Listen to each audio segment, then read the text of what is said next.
Hello world, I'm Chris, and today I want to introduce you to interview patterns, a collection of preparation and presentation strategies to help you perform better during an interview. Now, these patterns represent a unique approach to the questions you will be asked and the challenges you'll face in an interview.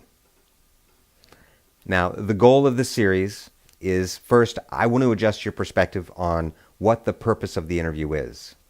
This is important because things that you've been taught about interview preparation and how to perform in an interview, they can tend to send you down the wrong path, and you and the manager just won't be meeting up at the right place. Kind of like two ships passing in the night. You might be qualified for the position, but if you can't approach the problems and the questions that you're asked, then you just won't get an offer for a position that you're qualified for. Next, I want to enumerate both candidate and interviewer goals and their motivations. This is important because candidates think, look, I'm there to get a job.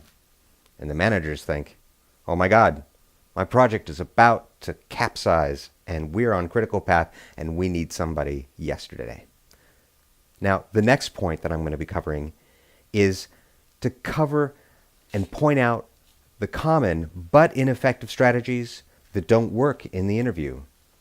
I have many years of experience failing at the interview. Now, I worked at Microsoft for 17 years, and the first 7, 8, 9 years, I thought that the strategies that I was using to pass the interview were working. But what was strange was, whereas the early part of my career, I could get jobs that I applied for, as I progressed, I seemed to do worse and worse. So I'm going to cover some of those details and what I did, what I find candidates do in the interview that don't work, and help you avoid making those mistakes too. And the last thing that I'll be covering is I'll be sharing kind of the non-intuitive epiphanies that I had once I started interviewing candidates, of which I've interviewed over 2,500 engineers for very difficult to fill positions at Microsoft and Amazon and Orbitz and Accenture and Volt Technical Recruiting. And I discovered that there's a different way to approach the interview, a way that will set you in line with what the manager's goals are. And I'll be covering those details. Now, we have a couple different videos that you'll be watching, and I'm going to enumerate a couple of those now. So first,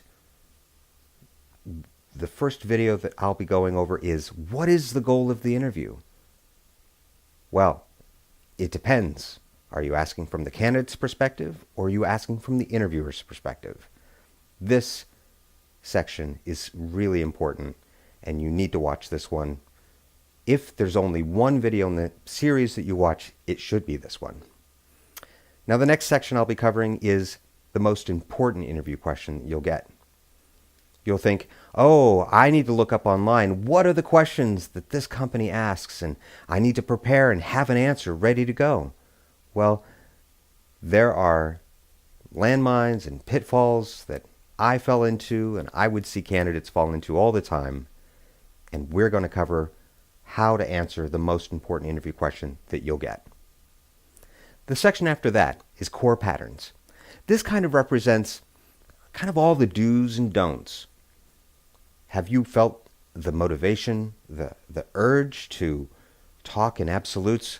Oh yeah, that's the best thing I've ever done, or that's the worst thing I've ever done. Or, this is the data structure that I always use. And this data structure, I don't even know why we have them. I've had that answer from a candidate in an interview. And why did he feel motivated to say that?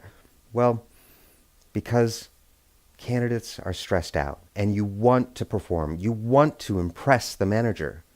Well, I'll share with you why impressing the manager is the last thing you want to do, as well as many more core interview patterns. After that, we'll cover the in-person interview. This is when you get on site, you enter into your interview, and you're asked your background, your history, and then probably a programming question, maybe some knowledge questions, and we'll cover really good strategies for how to communicate, how to use the whiteboard effectively, and how to demonstrate to the manager that you can manage problems that might not have one perfect solution. Now, the phone interview section, that comes next, and that's really interesting.